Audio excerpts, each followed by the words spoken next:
अस्सलाम वालेकुम तमाम दोस्तों, एक दफ़ा फिर आप लोगों को खुशामदीद हाशमी टीवी में। और एक नई गज़ल के साथ, एक नई वीडियो के साथ दोबारा हाजिर हैं। और आपसे गुजारिश है कि आप हमारे चैनल को लाइक करें, सब्सक्राइब करें और अपने दोस्तों के साथ ज़रूर शेयर करें। तो पहले मैं एक शेर आपकी खिदमत में पेश करना चाहूँगा।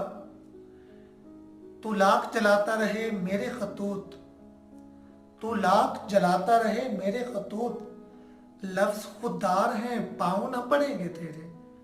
और तू फूल किताबों से निकाले भी अगर, जो वर्क मुअत्तर हैं महकते ही रहेंगे। एक गजल पेश खिदमत है।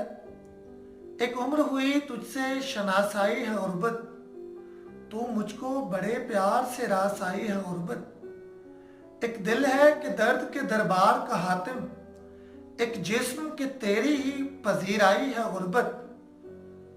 क्यों दे दूं किसी शख्स को सीमाब के एवज, मेरे खून पसीने की कमाई है गुर्बत।